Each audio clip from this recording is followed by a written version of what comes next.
आज हम लीलाधर शर्मा पर्वतीय जी द्वारा लिखे गए निबंध भीड़ में खोया आदमी पढ़ेंगे। इस निबंध में जो कहानी लेखक ने बताई है उसके पात्र हैं लेखक लीलाधर शर्मा पर्वतीय जी। इन्होंने इस निबंध में एक कहानी के द्वारा बढ़ती हुई जनसंख्या के कारण उत्पन्न होने वाली समस्याओं तथा उनके समाधान के बारे में बताया है। लेखक के अभिन्न मित्र हैं बाबू श्यामलाकांत। अभिन्न मित्र मीन्स क्लोज फ्रेंड। बाबू श्यामलाकांत हरिद्वार में रहते हैं। ये लेखक के अभिन्न मित्र हैं। ये सीधे साधे हैं, परिश्रमी हैं, ईमानदार हैं, किंतु निजी जिंदगी में बड़े लापरवाह हैं। इनका अनियोजित परिवार है, मतलब अनप्लान्ड फैमिली है। ये उम्र में लेखक से छोटे हैं पर घर में बच्चों की फौज खड़ी कर ली है। इनके 8 बच्चे हैं। बाबू श्यामलाकांत की पत्नी ये बहुत कमज़ोर हैं, अधिकतर बीमार रहती हैं। बीमारी के कारण इनका चेहरा पीला हो गया है। बाबू श्यामलाकांत और इनकी पत्नी, इनके 8 बच्चे हैं। एक बड़ा बेटा है जिसका नाम है दीनानाथ, दूसरा बेटा सुमंत, एक बड़ी बेटी, 3 छोटी लड़कियां और 2 छोटे लड़के, तो कुल मिलाकर इनके 8 बच्चे हैं। बड़ा बेटा दीनानाथ लेखक को हरिद्वार स्टेशन पर लेने गया था। इसको पढ़ाई पूरी किए हुए 2 वर्ष हो गए हैं, फिर भी बेरोजगार है। ये रोजगार कार्यालय में अपना नाम लिखवा चुका है, लेकिन जनसंख्या वृद्धि के कारण अभी भी नौकरी नहीं मिल पाई है। इनके दूसरे बेटे का नाम है सुमंत, जो राशन लेने के लिए पूरा दिन लाइन में खड़ा रहा, लेकिन फिर भी उसको पूरा राशन नहीं मिल पाया था। इनकी बड़ी बेटी, जिसके विवाह में सम्मिलित होने के लिए लेखक हरिद्वार आए हैं। 3 छोटी लड़कियां और 2 छोटे लड़के। ये जब बाबू श्यामलाकांत की पत्नी लेखक के लिए जलपान लाती हैं, मतलब कुछ खाने पीने के लिए लेकर के आती हैं, तो ये बच्चे उनके पीछे आते हैं। ये 2 छोटे लड़के उनकी साड़ी का पल्ला पकड़े हुए आते हैं। रोजगार कार्यालय के अफसर। जब दीनानाथ रोजगार कार्यालय में अपना नाम लिखवाने के लिए गया था, तो अफसर ने दीनानाथ से कहा था कि उन्होंने नाम तो लिख लिया है, पर वह जल्दी नौकरी पाने की आशा मत रखे, क्योंकि उसकी योग्यता के हजारों व्यक्ति पहले से ही नाम लिखवा चुके हैं। तो आइए निबंध पढ़ना शुरू करते हैं। प्रस्तुत निबंध जनसंख्या वृद्धि और पर्यावरण प्रदूषण को ध्यान में रखकर लिखा गया है। प्रस्तुत मीन्स दिया गया, निबंध मीन्स ऐसे, मतलब जो ये दिया गया ऐसे है, ये पॉपुलेशन ग्रोथ को और इन्वायरमेंटल पोल्यूशन को ध्यान में रखकर लिखा गया है। मतलब इसमें इनके बारे में बताया गया है। मनुष्य यदि जनसंख्या वृद्धि पर नियंत्रण नहीं लगाएंगे, तो वह दिन दूर नहीं जब हम सभी स्वयं इस भीड़ में और इससे उत्पन्न समस्याओं में पूरी तरह खो जाएंगे। मतलब यदि हम लोगों ने अभी भी इस बढ़ती हुई जनसंख्या को मीन्स पॉपुलेशन ग्रोथ को कंट्रोल करने की कोशिश नहीं की, तो अब वह दिन बहुत ज़्यादा दूर नहीं है जब हम खुद भी इसके कारण उत्पन्न हो रही समस्याओं से, मतलब जनरेट हो रही प्रॉब्लम से खुद अपने को नहीं बचा पाएंगे और हम खुद भी इस भीड़ का एक हिस्सा बन जाएंगे। इस कथा प्रसंग में उठाई गई समस्याएं समाधान की ओर अग्रसर करती हैं। कथा मीन्स स्टोरी। इस निबंध में एक कहानी की सहायता से यह भी समझाने की कोशिश की गई है कि बढ़ती हुई जनसंख्या के कारण जो समस्याएं, जो प्रॉब्लम्स उत्पन्न हो रही हैं, उनसे कैसे बचा जा सकता है।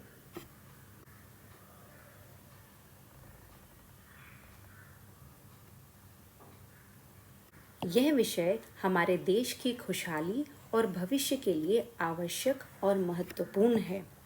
विषय मीन्स टॉपिक। यह जो टॉपिक है ये हमारी कंट्री की प्रॉस्पेरिटी के लिए और फ्यूचर के लिए बहुत ही नेसेसरी और इम्पॉर्टेंट है। बाबू श्यामला कांत के अनियोजित परिवार का लेखा जोखा हमें परिवार के सुखी और संपन्न होने की दिशा में सोचने पर मजबूर करता है। लेखक ने उनके अभिन्न मित्र बाबू श्यामला कांत के अनियोजित परिवार मतलब अनप्लान्ड फैमिली के कारण उनको और उनके परिवार को जिन परेशानियों का सामना करना पड़ रहा है उसके बारे में बताया है और हमें यह सोचने पर मजबूर करा है कि बाबू श्यामला कांत को और उनके परिवार को इन परेशानियों का सामना क्यों करना पड़ रहा है।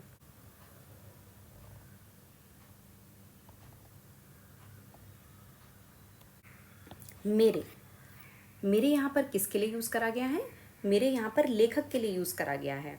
लेखक कौन है? लीलाधर शर्मा पर्वतीय जी। तो यहाँ पर लेखक बता रहे हैं कि उनके एक अभिन्न मित्र हैं, मतलब उनके एक क्लोज फ्रेंड हैं जिनका नाम क्या है? बाबू श्यामला कांत। अब यहाँ पर आगे बाबू श्यामला कांत के बारे में बताया गया है कि वे कैसे व्यक्ति हैं। वह एक सिंपल, हार्ड वर्किंग और ऑनेस्ट पर्सन है, मतलब वो बहुत ही सीधे साधे हैं, परिश्रमी हैं, हार्ड वर्किंग हैं।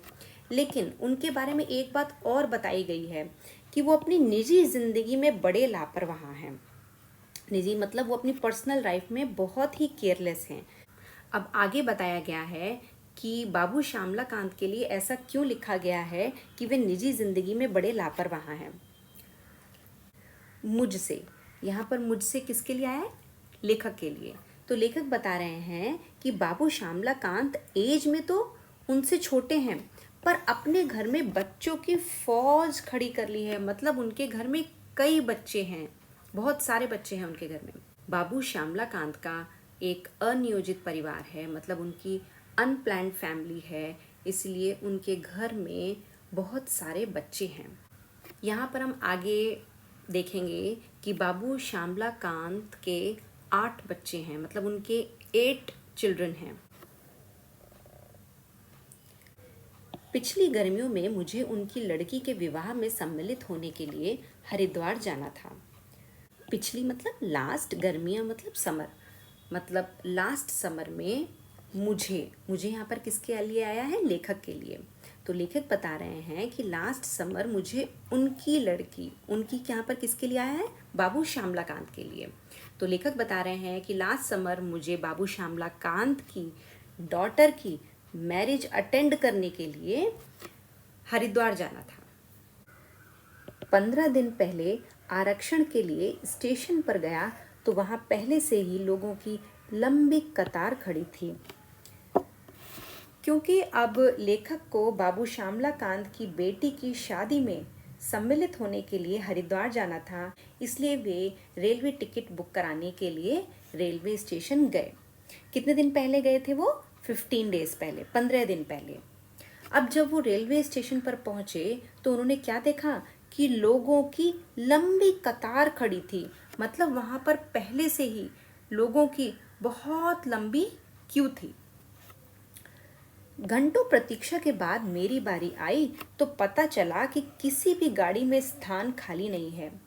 अब क्योंकि बहुत लंबी लाइन थी, बहुत लंबी कतार थी, तो इसलिए लेखक का टर्न आने के लिए काफ़ी टाइम लग गया।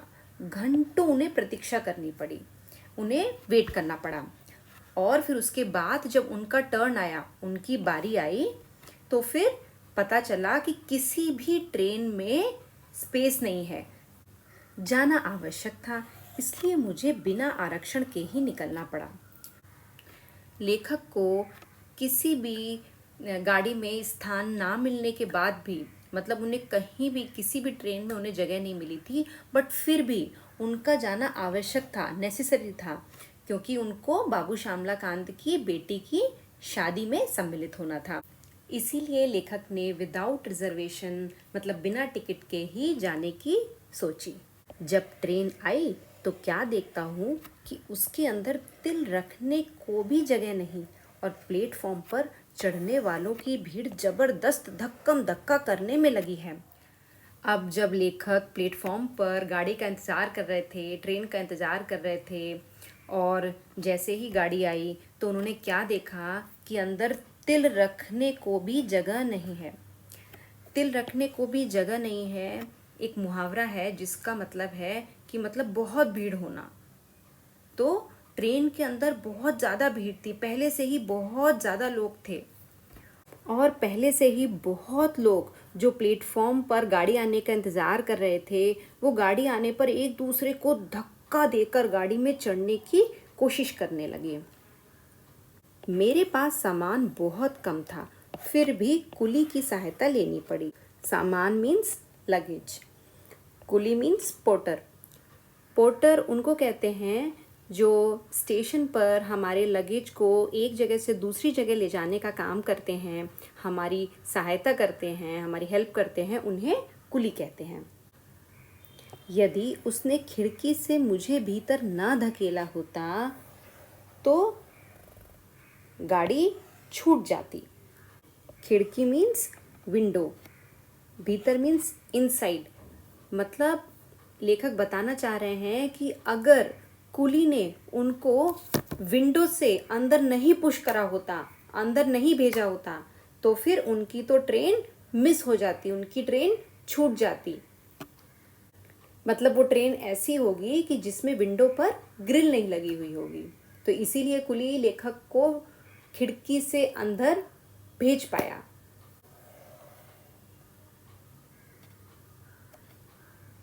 लक्सर में मुझे गाड़ी बदलनी थी। लक्सर एक जगह का नाम है, एक प्लेस का नाम है। अब लेखक को लक्सर में गाड़ी क्यों बदलनी पड़ी? क्योंकि हरिद्वार तक के लिए कोई डायरेक्ट ट्रेन नहीं थी। किसी तरह खिड़की से बाहर कूदा तो क्या देखता हूँ, पूरी ट्रेन की छत यात्रियों से पटी पड़ी है। अब ट्रेन चेंज करने के लिए लेखक को फिर से ट्रेन से उतरना था, लेकिन ट्रेन के दरवाजे पर उतरने और चढ़ने वालों की काफ़ी ज़्यादा भीड़ थी, इसलिए लेखक को खिड़की से ही बाहर आना पड़ा। अब जब लेखक ट्रेन से बाहर आए तो उन्होंने देखा कि जो ट्रेन की छत है, मतलब जो ट्रेन की रूफ है, वह भी यात्रियों से पटी पड़ी है, मतलब यात्रियों से भरी हुई है। उस पर भी बहुत सारे लोग बैठे हुए हैं। सोचता हूँ अपने प्राणों को भीषण संकट में डालकर ट्रेन की छत पर यात्रा करने के लिए लोग क्यों मजबूर हुए। इन लोगों को रेल के नियम, व्यवस्था और अनुशासन का ध्यान क्यों नहीं है। हम सभी यह जानते हैं कि गाड़ी की छत पर बैठकर सफ़र करना, मतलब ट्रैवल करना, बहुत ज़्यादा रिस्की है। यह दृश्य देखकर, मतलब यह सीन देखकर लेखक यह सोचने पर मजबूर हो गए, उनके मन में यह विचार आया कि आखिर कोई क्यों अपने प्राणों को इतने भीषण संकट में डालकर सफ़र कर रहा है, मतलब इतना बड़ा रिस्क लेकर ट्रैवल कर रहा है। आगे लेखक कहते हैं कि आखिर लोग क्यों रेल के नियम, व्यवस्था और अनुशासन का पालन नहीं करते हैं। आपको क्या लगता है, क्यों लोग इस तरह अपने प्राणों को संकट में डालकर सफ़र कर रहे हैं? इसका कारण हमारी बढ़ती हुई जनसंख्या ही है। हम चाहे कितने भी संसाधन बढ़ा लें, परंतु तेजी से बढ़ती हुई जनसंख्या के लिए फिर भी ये पर्याप्त नहीं हो पा रहे हैं, मीन्स सफिशिएंट नहीं हो पा रहे हैं। अब लेखक कहाँ पहुँच गए? लेखक पहुँच गए हरिद्वार। अब हरिद्वार स्टेशन पर उनको कौन लेने आया? हरिद्वार स्टेशन पर लेखक को बाबू श्यामलाकांत का बड़ा लड़का दीनानाथ लेने आया था। यहाँ पर मुझे किसके लिए आया है? लेखक के लिए। उसे अपनी पढ़ाई पूरी किए 2 वर्ष हो गए हैं। अब यहाँ पर उसे किसके लिए आया है? दीनानाथ के लिए। तो अब यहाँ पर दीनानाथ के बारे में बताया जा रहा है कि उसको अपनी पढ़ाई पूरी किए हुए 2 वर्ष हो गए हैं, मतलब 2 इयर्स हो गए हैं। तभी से नौकरी की तलाश में भटक रहा है। तभी से मतलब कब से? जब से उसने अपनी पढ़ाई पूरी करी, उसके बाद से ही वो जॉब की सर्च में घूम रहा है, भटक रहा है। भटक रहा है मतलब बहुत ढूंढने के बाद भी उसको अभी तक कोई नौकरी नहीं मिली है। मैंने पूछा, अब तो जगह जगह रोजगार कार्यालय खुल गए हैं, उनकी सहायता क्यों नहीं लेते। अब जब लेखक ने यह सुना कि दीनानाथ बता रहा है कि उसको पढ़ाई पूरी किए हुए 2 वर्ष हो गए हैं, लेकिन बहुत ढूंढने के बाद भी उसको अभी तक कोई नौकरी नहीं मिल पाई है, तो लेखक ने दीनानाथ से कहा, मैंने यहाँ पर किसके लिए आया है? लेखक के लिए। लेखक ने किससे पूछा? लेखक ने अब दीनानाथ से पूछा क्या कि अब तो जगह जगह रोजगार कार्यालय खुल गए हैं, मतलब अब तो काफ़ी जगह पर एम्प्लॉयमेंट ऑफिस खुल गए हैं, उनकी तुम सहायता क्यों नहीं ले लेते हो, मतलब तुम उनकी हेल्प क्यों नहीं ले रहे हो। रोजगार कार्यालय उन ऑफिसेस को कहते हैं जहां लोग जाकर अपना नाम, क्वालिफिकेशन रजिस्टर करवा देते हैं, मतलब उन्होंने कितनी पढ़ाई की हुई है वो लिखवा देते हैं। उसके बाद जब भी कहीं कोई वैकेंसी निकलती है तो उन लोगों को, जिन लोगों ने अपना नाम लिखवाया हुआ होता है, उनको सूचित कर दिया जाता है, मतलब इन्फॉर्म कर दिया जाता है। कहने लगा, चाचा जी वहाँ भी गया था। पूरे दिन लाइन में खड़ा रहने पर जब मेरी बारी आई तो अफसर बोला, भाई नाम तो तुम्हारा लिख लेता हूँ, पर जल्दी नौकरी पाने की कोई आशा मत करना। तुम्हारी योग्यता के हजारों व्यक्ति पहले से ही इस कार्यालय में नाम दर्ज करा चुके हैं। कहने लगा, कौन कहने लगा? दीनानाथ। किससे? लेखक से। अब दीनानाथ लेखक को चाचा जी कहकर बुला रहा है। तो अब लेखक की बात सुनने के बाद दीनानाथ ने लेखक को बताया कि वह वहाँ भी गया था, वहाँ मतलब रोजगार कार्यालय भी गया था। पूरे दिन लाइन में लगने के बाद जब खड़ा रहा, उसने बताया कि वो वहाँ पर पूरे दिन लाइन में लगा रहा, और फिर जब उसकी बारी आई, मतलब जब उसका टर्न आया, तो जो रोजगार कार्यालय का अफसर था, मतलब जो ऑफिसर था, उसने क्या रिप्लाई करा दीनानाथ को कि भाई नाम तो तुम्हारा लिख लेता हूँ, मतलब मैंने तुम्हारा नाम तो लिख लिया है, रजिस्टर कर लिया है, पर जल्दी नौकरी पाने की कोई आशा मत रखना, मतलब तुम ये मत एक्सपेक्ट करना कि तुमको बहुत जल्दी कहीं नौकरी मिल जाएगी, बहुत जल्दी कहीं तुमको काम मिल जाएगा। तुम्हारी योग्यता, तुम्हारी यहाँ किसके लिए आया है? दीनानाथ के लिए। अब ऑफिसर दीनानाथ को बता रहा है, हजारों व्यक्ति, मतलब पहले से ही बहुत सारे लोग इस कार्यालय मतलब रोजगार कार्यालय में, यहाँ पर इस ऑफिस में नाम दर्ज करा चुके हैं, मतलब अपना नेम इनरोल करा चुके हैं। मैं सोचने लगा, जब एक छोटे शहर का यह हाल है तो बड़े शहरों में बेरोजगारों की कितनी भीड़ भटक रही होगी। अब मैं यहाँ पर किसके लिए आया है? लेखक के लिए। घर पहुंचा तो छोटे से मकान में सामान की ठूसम ठास और बच्चों की भीड़ देखकर मेरा दम घुटने लगा। अब दीनानाथ लेखक को कहाँ लेकर गया? घर लेकर के गया। तो अब जब लेखक बाबू श्यामलाकांत के घर पहुंचे, वहां उन्होंने क्या देखा कि छोटे से मकान में, मतलब घर बहुत छोटा था, लेकिन उसमें सामान की ठूसम ठास मतलब सामान बहुत ज़्यादा भरा हुआ था, और बच्चों की भीड़ काफ़ी थी। अब घर की ऐसी हालत देखकर वहाँ पर मेरा दम घुटने लग गया। मेरा यहाँ पर किसके लिए आया? लेखक का। लेखक बता रहे हैं कि वहाँ पर ऐसा देख करके उनका दम घुटने लगा, उनको सफोकेशन सा लगने लगा। मैंने श्यामला बाबू से पूछा, क्या तुम्हारे पास यही 2 कमरे हैं? मैंने यहाँ पर किसके लिए आया? लेखक के लिए। श्यामला बाबू। तो अब यहाँ पर लेखक बाबू श्यामलाकांत को श्यामला बाबू कह रहे हैं। तो अब उन्होंने बाबू श्यामलाकांत से पूछा कि क्या तुम्हारे पास यही 2 कमरे हैं? क्या बस यही 2 रूम्स हैं तुम्हारे पास? वे बोले, क्या करूं मित्र, 2 वर्ष पहले इस शहर में आया था, तभी से मकान की तलाश में भटक रहा हूँ। शहर में चक्कर काट काट कर जूते घिस गए। निराश होकर जब थक गया, तब साल भर बाद मकान के नाम पर सिर छिपाने के लिए गली के अंदर यह छत मिली है। वे बोले, क्या करूं मित्र। वे यहाँ पर किसके लिए आया है? बाबू श्यामलाकांत के लिए। तो अब लेखक की बात सुनने के बाद बाबू श्यामलाकांत उनको बता रहे हैं कि क्या करूं मित्र, मतलब वो लेखक से कह रहे हैं क्या करूं मेरे दोस्त, 2 वर्ष पहले इस शहर में आया था, मतलब मैं 2 years पहले इस सिटी में आया था, तभी से वो मकान की तलाश में भटक रहे हैं, मतलब वो घर ढूंढ रहे हैं और उनको अभी तक कोई ठीक सा घर नहीं मिल पाया है। शहर, यहाँ पर किस शहर की बात हो रही है? हरिद्वार की बात हो रही है, जहाँ पर बाबू श्यामलाकांत रह रहे हैं। जूते घिस गए एक मुहावरा है जिसका मतलब होता है बहुत कोशिश करना, बहुत प्रयत्न करना।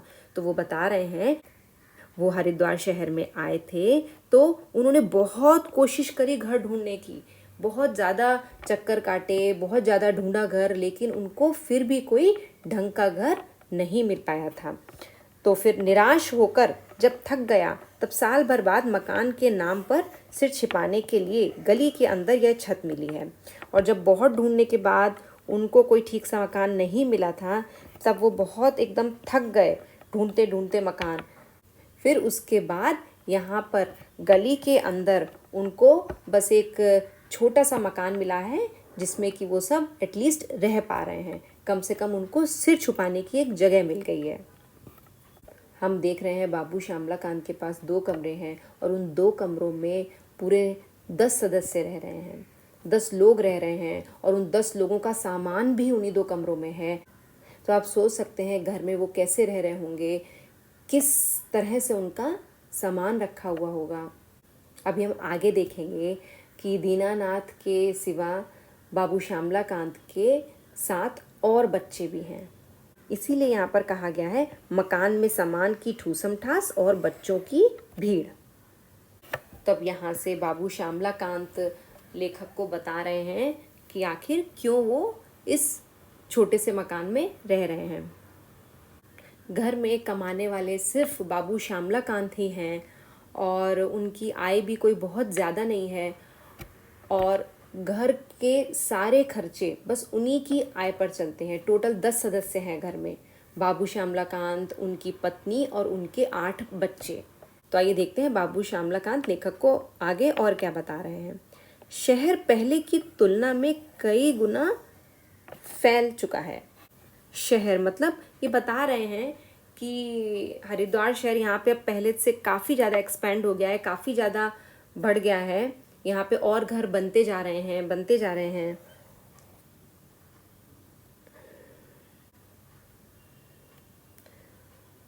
दूर दूर तक नई कॉलोनी बन गई है, फिर भी मेरी तरह ना जाने कितने लोग मकानों के लिए भटक रहे हैं।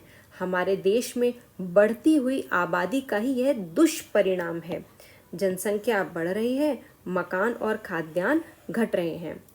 तो आगे अब बाबू श्यामलाकांत लेखक को बता रहे हैं कि पहले की तुलना में शहर कई गुना फैल चुका है, मतलब शहर तो बहुत एक्सपेंड हो चुका है, आगे घर बनते जा रहे हैं, नई नई कॉलोनियाँ बन गई हैं, घर बनते जा रहे हैं, लेकिन फिर भी अभी भी कई लोग, बहुत सारे लोग ऐसे हैं जो कि मकानों को ढूंढ रहे हैं, मकानों के लिए भटक रहे हैं, लेकिन उनको कोई घर नहीं मिल रहा ठीक सा रहने के लिए। तो बाबू श्यामलाकांत को खुद समझ में आ रहा है कि यह जो दिक्कत हो रही है यह किसके कारण हो रही है? हमारी बढ़ती हुई आबादी, मतलब हमारी जो बढ़ती हुई ये जनसंख्या है उसका ही यह दुष्परिणाम है, उसी का बुरा नतीजा है ये। जनसंख्या बढ़ रही है, मकान और खाद्यान्न घट रहे हैं। चाहे कितने भी रिसोर्सेज होते जा रहे हैं, कितने भी मकान बनते जा रहे हैं, कितनी भी खाद्यान्न बनते जा रहे हैं, लेकिन क्योंकि हमारी जनसंख्या ही इतनी ज़्यादा बढ़ रही है तो इसलिए वो भी सभी के लिए पर्याप्त नहीं हो पा रहे हैं। यहाँ पर हम देख रहे हैं कि बाबू श्यामलाकांत को समझ में आ रहा है आखिर उनको यह परेशानी क्यों झेलनी पड़ रही है। उसी समय श्यामला जी की पत्नी जलपान लेकर आई। श्यामला यहाँ पर किसके लिए आया है? बाबू श्यामलाकांत के लिए। तो अब बता रहे हैं कि जब बाबू श्यामलाकांत लेखक से बात कर रहे थे, उनको यही सब चीज़ें बता रहे थे, तभी बाबू श्यामलाकांत जी की पत्नी जलपान लेकर आई, मतलब उनके लिए कुछ खाने पीने के लिए लेकर के आई। उनके पीछे उनकी 3 छोटी लड़कियां और पल्ला पकड़े 2 छोटे लड़के। पल्ला कहते हैं जो साड़ी का एक कॉर्नर होता है उसको, मतलब पल्ला कह रहे हैं। तो हम देख रहे हैं यहाँ पर बाबू श्यामलाकांत जी के 5 बच्चे और ऐड हो गए हैं। पहले तो एक दीनानाथ था ही, है ना, फिर उसके बाद ये 3 छोटी लड़कियां, तो अब 1 + 3 कितने हो गए? 4। और पल्ला पकड़े 2 छोटे लड़के, तो 4 + ये 2 छोटे लड़के कितने हो गए? 6। और एक बड़ी लड़की जिसके विवाह में सम्मिलित होने के लिए लेखक हरिद्वार आए हुए हैं, वो आगे हम देखेंगे कि उनका एक लड़का और है। तो इस तरह से बाबू श्यामलाकांत और उनकी पत्नी के टोटल कितने बच्चे हो गए? 8 बच्चे होंगे उनके, 8 चिल्ड्रन। मैं उनकी दुर्बल काया और पीला चेहरा देखकर स्तब्ध रह गया। मैं मतलब कौन? लेखक। उनकी यहाँ पर किसके लिए आया है? बाबू श्यामलाकांत की पत्नी के लिए आया है। तो जैसे ही बाबू श्यामलाकांत की पत्नी उनके कुछ खाने पीने के लिए लेकर के आ रही थी, तो लेखक उनको देख करके स्तब्ध रह गए, मतलब एकदम चौंक गए। उन्होंने देखा कि उनकी पत्नी बहुत दुर्बल है, मतलब बहुत ही वीक है उनकी बॉडी, और उनका चेहरा भी पीला सा है। मैंने पूछा, कब से अस्वस्थ हैं? डॉक्टर को दिखाकर इलाज नहीं करा रही हैं क्या? जब लेखक ने बाबू श्यामलाकांत जी की पत्नी की ऐसी स्थिति देखी, उनकी ये कंडीशन देखी, तो लेखक ने उनसे पूछ ही लिया, कब से अस्वस्थ हैं? मतलब कि आप कब से बीमार हैं और आप डॉक्टर के यहाँ जाकर अपना ट्रीटमेंट क्यों नहीं करा रही हैं? वे फीकी मुस्कान मुस्कुरा दी। वे यहाँ पर किसके लिए आया है? बाबू श्यामलाकांत जी की पत्नी के लिए। उन्होंने बस एक हल्की सी मुस्कान दे दी, बस एक फेक सी स्माइल दी, फीकी सी मुस्कान दी।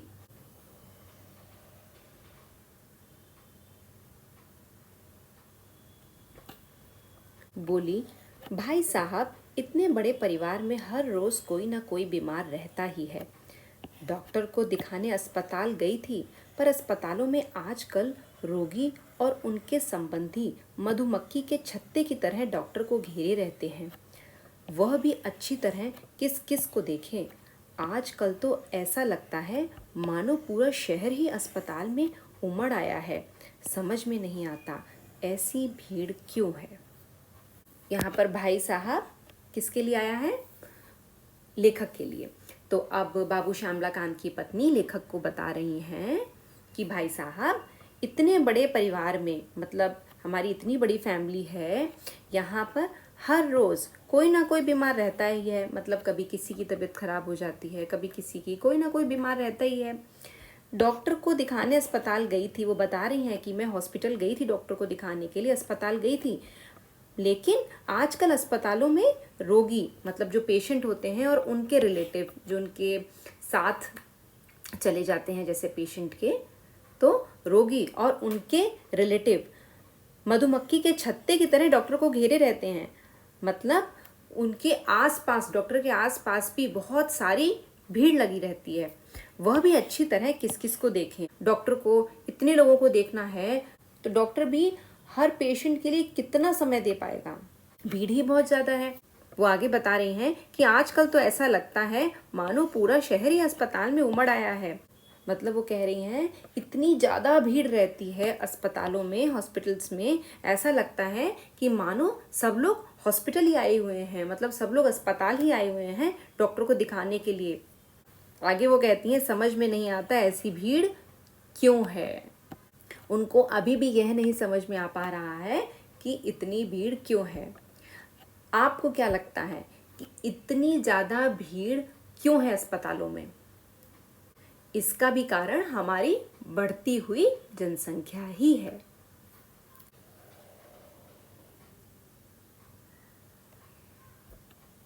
अब यहीं देखिए ना, मेरी तबीयत भी ढीली रहती है। सोचा था विवाह के कपड़े दर्जी से सिलवा लूंगी। बड़े बेटे को दर्जी के यहाँ भेजा, लेकिन वह जिस किसी भी दुकान पर गया, हर दर्जी ने पहले से ही सिलने आए कपड़ों का ढेर दिखाकर अपनी मजबूरी जाहिर कर दी। पहले ग्राहक का स्वागत होता था, अब उसे भी चिरौरी सी करनी पड़ती है। फिर भी समय पर काम नहीं होता।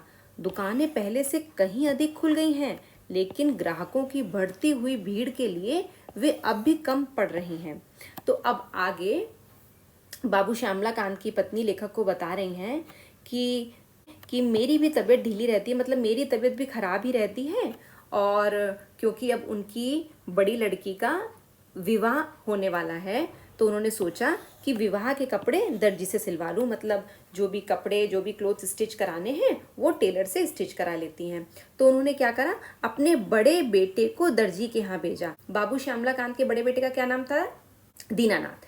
तो मतलब उन्होंने अब दीनानाथ को टेलर के यहाँ भेजा। लेकिन वह जिस किसी भी दुकान पर गया, वो बताती हैं कि वो जिस भी शॉप पर गया, जिस भी टेलर के यहाँ गया, हर टेलर ने पहले से ही सिलने आए कपड़ों का ढेर दिखाकर अपनी मजबूरी जाहिर कर दी। दर्जी ने कहा कि उसके पास पहले से ही बहुत सारे कपड़े रखे हुए हैं स्टिच करने के लिए, सिलने के लिए, तो फिर वो इसलिए और कपड़े अभी नहीं ले सकता है।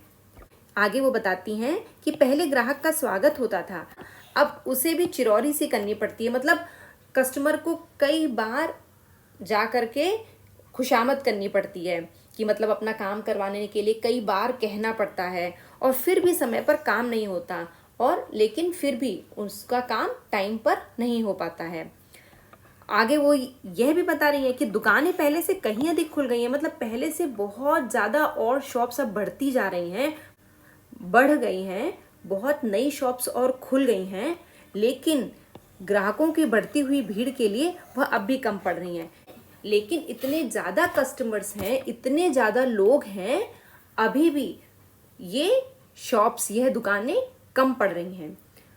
क्या आप बता सकते हैं कि आखिर बाबू श्यामला कांत की पत्नी ने जब कपड़े दर्जी के यहाँ सिलने के लिए दिए तो दर्जी क्यों नहीं ले पाया? क्योंकि दर्जी के पास पहले से ही बहुत ज़्यादा कपड़े थे सिलने के लिए, और इसका कारण क्या है? हमारी बढ़ती हुई जनसंख्या ही है।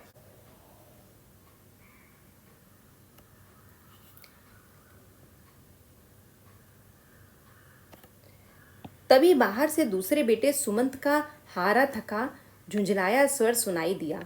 माँ, जल्दी से एक कप चाय बना दो, आज पूरा दिन राशन की दुकान पर लग गया। इतनी भीड़ थी कि लाइन खत्म होने को ही नहीं आती थी, फिर भी पूरा सामान नहीं मिल पाया।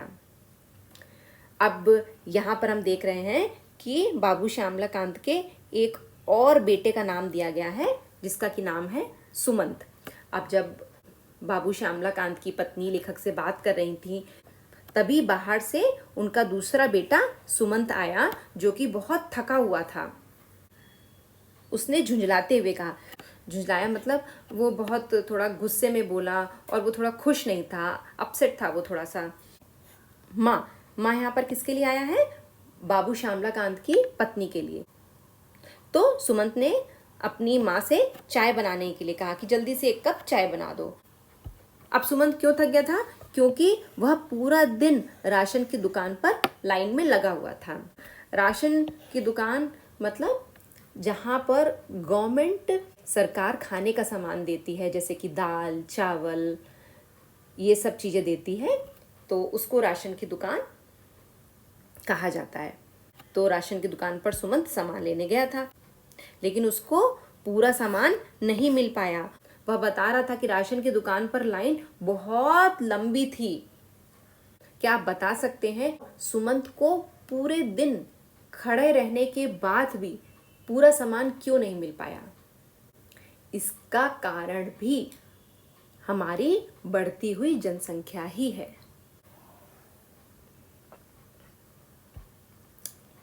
मैं सोचने लगा, आखिर इस सब का कारण क्या है? मोहल्ले मोहल्ले दुकानें हैं, मकान पहले से कहीं अधिक बन गए और बनते जाते हैं, रोजगार के अनेक रास्ते निकल आए हैं, रेलगाड़ियों और बसों की संख्या पहले से कहीं अधिक बढ़ गई है, चिकित्सा सुविधाओं का विस्तार हुआ है, फिर भी लोगों की आवश्यकताएं पूरी नहीं हो पा रही हैं। जहाँ देखिए भीड़ ही भीड़ है। यह भीड़ क्यों बढ़ती जाती है? क्या आदमी स्वयं इसके लिए उत्तरदायी नहीं है? अब ये सब कई सारी बातें सुनने के बाद जब बाबू श्यामला कांत ने बताया कि उनको घर क्यों नहीं मिला, बाबू श्यामला कांत की पत्नी ने बताया कि वो बीमार रहने के बाद भी अस्पतालों में ठीक से क्यों नहीं दिखा पा रही हैं, दर्जी क्या उनके कपड़े क्यों नहीं सिल पा रहे हैं। सुमंत ने बताया कि पूरा दिन लाइन में खड़े रहने के बाद भी उसको पूरा राशन नहीं मिला। तो ये सारी बातें सुनने के बाद लेखक सोचने लगे, उनके मन में यह बात आने लगी कि आखिर इन सभी चीज़ों का रीज़न क्या है, मतलब क्या कारण है, ऐसा क्यों हो रहा है। उनके मन में यह भी बातें आ रही थी कि ऐसा नहीं है कि दुकानें कम है, कई एरियाज़ में पहले से दुकानें बहुत ज़्यादा हो गई हैं, नई शॉप्स खुलती जा रही हैं, नई दुकानें बनती जा रही हैं, घर पहले से कहीं और ज़्यादा बनते जा रहे हैं, रोज़गार के अनेक रास्ते निकल आए हैं, मतलब एम्प्लॉयमेंट के और नए नए तरीके निकल करके आ गए हैं। रेलगाड़ियों और बसों की संख्या पहले से कहीं अधिक है, मतलब जितनी पहले ट्रेन्स थी, जितनी पहले रेलगाड़ियाँ थी, उससे कहीं ज़्यादा अब रेलगाड़ी हैं। और बसों की संख्या, मतलब बस भी पहले से अब बहुत ज़्यादा हो गई हैं पहले के कंपैरिजन। चिकित्सा सुविधाओं का विस्तार हुआ है, मतलब मेडिकल फैसिलिटीज़ भी अब काफ़ी हो गई हैं, काफ़ी हॉस्पिटल्स नए बन गए हैं। फिर भी लोगों की आवश्यकताएं पूरी नहीं हो पा रही, मतलब जो लोगों की ज़रूरी की चीज़ें हैं वो भी उनको नहीं मिल पा रही हैं। जहाँ देखिए भीड़ ही भीड़ है, आप जहाँ पर भी जाइए, कहीं पर भी जाइए, देखिए आपको हर जगह लोगों की भीड़ मिलेगी। वो आगे सोचने लगे कि यह भीड़ क्यों बढ़ती जाती है, मतलब इतनी ज़्यादा भीड़ हर जगह क्यों हो रही है, क्या आदमी स्वयं इसके लिए उत्तरदायी नहीं है। अब वो सोच रहे हैं आखिर इतनी सब फैसिलिटीज़ बढ़ती जा रही हैं, क्या हम इसके लिए खुद जिम्मेदार नहीं, हम खुद रिस्पॉन्सिबल नहीं हैं।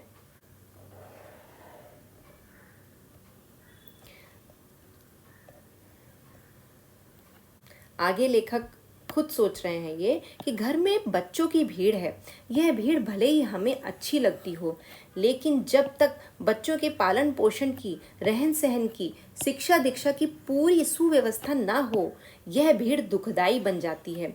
अस्पताल में भीड़ क्यों है, क्या यह भीड़ किसी को सुहाती है, क्या कोई स्वेच्छा से अस्वस्थ होता है? नहीं, स्वयं कोई बीमार नहीं होना चाहता। बीमारी कुपोषण से, गंदे और संकीर्ण मकानों के दूषित वातावरण से होती है। यदि सीमित फैमिली हो, स्वच्छ जलवायु हो और खाने के लिए भरपूर भोजन सामग्री हो तो बीमारी से बचा जा सकता है। तो अब लेखक आगे अपने मन में ये सोच रहे हैं कि हाँ, घर में बच्चों की भीड़ है, यह भीड़ भले ही हमें अच्छी लगती हो, कि हाँ घर में बहुत सारे बच्चे हों तो अच्छा लगता है, देखकर अच्छा लगता है मन को। लेकिन आगे लेखक यह भी बता रहे हैं कि जब तक बच्चों के पालन पोषण की, मतलब जब तक बच्चों को ठीक से खाने को नहीं मिल रहा है, उनको ठीक से रहने को नहीं मिल रहा है, उनकी पढ़ाई लिखाई ठीक से नहीं हो पा रही है, उनकी ज़रूरतों के लिए जो उनको सामान है वो ठीक से नहीं हो पा रहा है, तो यही फिर पेरेंट्स के लिए, यही फिर माता पिता के लिए दुखदाई बन जाती है, मतलब यह उनके दुख का कारण बन जाती है। तो यहाँ पर लेखक अनियोजित परिवार के कारण जो दिक्कतें होती हैं उनको बताना चाह रहे हैं। लेखक सोच रहे हैं कि आखिर अस्पतालों में भीड़ क्यों है, क्या कोई स्वेच्छा से अस्वस्थ होना चाहता है, कि मतलब क्या कोई खुद चाहता है कि वो बीमार पड़ जाए? नहीं, ऐसा तो नहीं होता, स्वयं तो कोई बीमार नहीं होना चाहता, लेकिन आखिर बीमारियां आ क्यों रही हैं, लोग क्यों बीमार पड़ रहे हैं? तो इसका कारण लेखक बता रहे हैं कुपोषण के कारण, मतलब लोगों को खाना ठीक से नहीं मिल पा रहा है, जितना उनको चाहिए खाना डेली का, वो खाना ही उनको ठीक से नहीं मिल पा रहा है। गंदे और संकीर्ण मकानों के दूषित वातावरण से होती है, मतलब जो बहुत ही छोटे छोटे मकान है उसमें बहुत सारे लोग रह रहे हैं, उनका सामान बहुत सारा भरा हुआ है और साफ सफाई नहीं है, तो पॉल्यूटेड एनवायरनमेंट है, मतलब दूषित वातावरण है, इससे भी बीमारियां होती हैं। यदि सीमित परिवार हो, अब लेखक इसका उपाय बता रहे हैं, इसका सल्यूशन हमें बता रहे हैं कि इन सब चीज़ों से कैसे बचा जा सकता है, बीमारी से कैसे बचा जा सकता है। यदि सीमित परिवार हो, मतलब स्मॉल फैमिली हो, छोटी फैमिली हो, तो सबके लिए खाना पर्याप्त रहेगा, जो उनको ज़रूरत की चीज़ें चाहिए वो उनको मिल पाएंगी, उनको एजुकेशन ठीक से मिल पाएगी, उनका रहना सहना ठीक से हो पाएगा। स्वच्छ जलवायु हो, मतलब उनको साफ हवा मिले और खाने के लिए भरपूर भोजन सामग्री हो, तो बीमारी से बचा जा सकता है। रेल बस में भीड़ का कारण भी बढ़ती हुई जनसंख्या है। अब लेखक आगे यह भी बता रहे हैं कि जो हमें रेलवे स्टेशंस पर, बसेस में जो हमें भीड़ मिल रही है, जो क्राउड मिल रहा है हमें, इसका भी रीज़न, इसका भी कारण हमारी बढ़ती हुई आबादी ही है, बढ़ती हुई जनसंख्या ही है। देश के अनुशासन पर दुष्प्रभाव पड़ता है। अनुशासन मतलब जो डिसिप्लिन है, जो रूल्स हैं, उन पर भी दुष्प्रभाव पड़ता है, मतलब वो भी ठीक से फॉलो नहीं हो पाते, क्योंकि रूल्स तो बना दिए गए हैं, इतने सारे लोग हैं, इतनी सारी जनसंख्या है, देखने के लिए किस किस पर और कितनी निगाह रखी जाए। तो ये तो तभी ठीक हो सकता है जब लोग खुद ही संभल कर काम करेंगे, लोगों को खुद ही जिम्मेदारी उठानी पड़ेगी, जिम्मेदार बनना पड़ेगा। सड़क पर दुर्घटनाएं होती हैं, रोड्स पे हम आए दिन देखते हैं, इतने एक्सीडेंट होते रहते हैं। सार्वजनिक स्थानों पर नियम और व्यवस्था का पालन नहीं होता। जो पब्लिक प्लेसेस हैं, सार्वजनिक स्थान है, वहाँ पर रूल्स और ऑर्डर वहाँ पर फॉलो नहीं हो पा रहे हैं। जिस काम के लिए आदमी दफ्तर, कचहरी, अस्पताल, स्टेशन आदि स्थानों पर जाता है, समय, शक्ति और धन व्यय करके भी वह कार्य सिद्ध नहीं कर पाता, वह स्वयं भीड़ में खो जाता है। लेखक उसी बात को कंटिन्यू करते हुए आगे बताते हैं कि जब हम ऑफिसेज में जाते हैं, कचहरी जाते हैं, मतलब कोर्ट में जाते हैं, हॉस्पिटल्स में जाते हैं, स्टेशन पर जाते हैं, या फिर कहीं भी ऐसे दूसरे स्थानों पर जाते हैं किसी काम के लिए, वहाँ पर हम अपना इतना समय देते हैं, अपनी इतनी एनर्जी लगाते हैं, अपनी शक्ति लगाते हैं और अपना रुपए अपना खर्च करते हैं, फिर भी हमारा कार्य नहीं हो पाता, वह स्वयं भीड़ में खो जाता है, फिर भी हमारा कार्य नहीं हो पाता, हमारा काम नहीं हो पाता। आप बताएंगे ऐसा क्यों होता है? क्योंकि हर जगह भीड़ ही इतनी ज़्यादा है, हमारी जनसंख्या ही बहुत ज़्यादा है।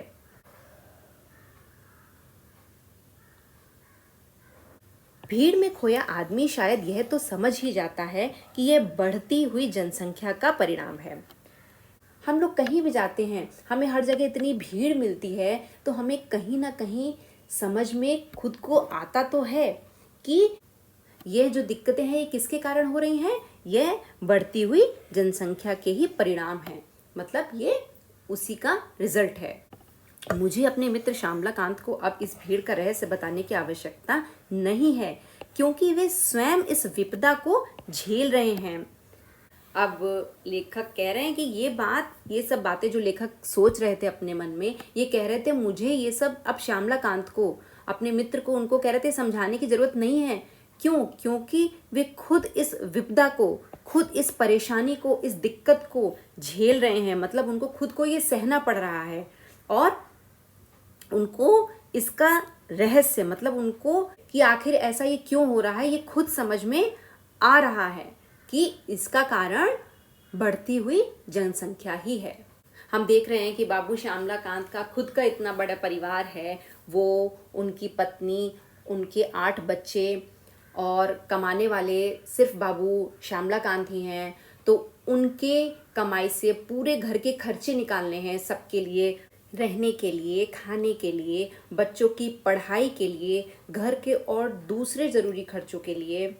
तो लेखक कह रहे हैं कि मुझे अब अपने मित्र श्यामलाकांत को यह समझाने की ज़रूरत नहीं है कि उसको इन सब दिक्कतों का, इन सब परेशानियों का सामना क्यों करना पड़ रहा है, कि उनको 2 कमरे का मकान तो मिला है, लेकिन उनका परिवार उस मकान में ठीक से नहीं रह पा रहा है, उनको रहने की समस्या है, बेटे को नौकरी नहीं मिल पा रही है, उनकी पत्नी का ठीक से इलाज नहीं हो पा रहा है, राशन की दुकान पर जब उनका बेटा सुमंत जाता है तो वह भी पूरा दिन लाइन में खड़े होने के बाद भी पूरा राशन नहीं लेकर आ पाता है, क्योंकि राशन खत्म हो जाता है। तो बाबू श्यामलाकांत को समझ में आ रहा है कि ये जो परेशानियां उनको झेलनी पड़ रही हैं, सहनी पड़ रही हैं, इसका कारण उनका खुद का अनियोजित परिवार है। ऐसा लगता है कि यदि समय रहते हमारा देश अब भी नहीं चेता और श्यामला बाबू की तरह परिवार बढ़ाता गया, तो वह दिन दूर नहीं जब वह स्वयं इस भीड़ में और इससे पैदा होने वाली समस्याओं में पूरी तरह खो जाएगा।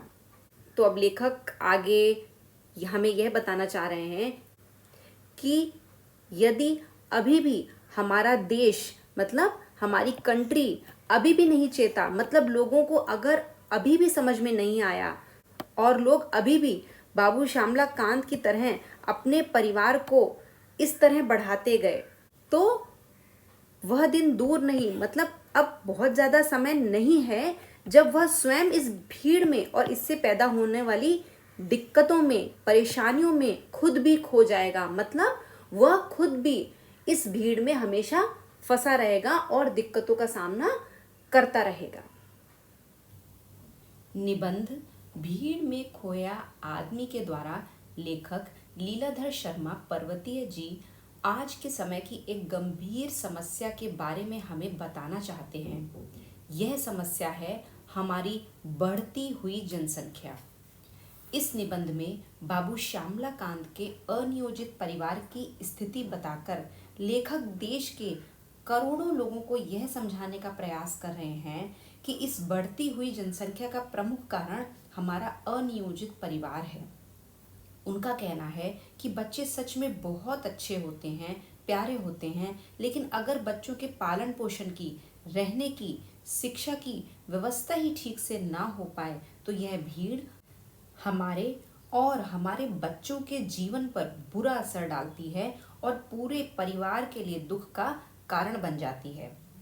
जनसंख्या वृद्धि के कारण कई समस्याएं उत्पन्न होती हैं, जैसे घरों की समस्या, खाद्यान्न की कमी, बच्चों को ठीक से शिक्षा न मिल पाना, बेरोजगारी, देश के अनुशासन पर बुरा प्रभाव आदि। इन परेशानियों से बचने के लिए लेखक यह समझाने की कोशिश कर रहे हैं कि एक सुखी और संपन्न परिवार के लिए नियोजित परिवार मतलब छोटे परिवार का होना बहुत आवश्यक है। कहा जाता है छोटा परिवार सुखी परिवार। अगर सीमित परिवार हो, स्वच्छ जलवायु हो और खाने के लिए भरपूर भोजन सामग्री हो तो बीमारी से बचा जा सकता है। अंत में लेखक कहते हैं, अगर हमने अभी भी इस गंभीर समस्या के बारे में ध्यान नहीं दिया तो वह दिन दूर नहीं जब हम खुद भी इस भीड़ में खो जाएंगे, मतलब इस भीड़ का हिस्सा बन जाएंगे।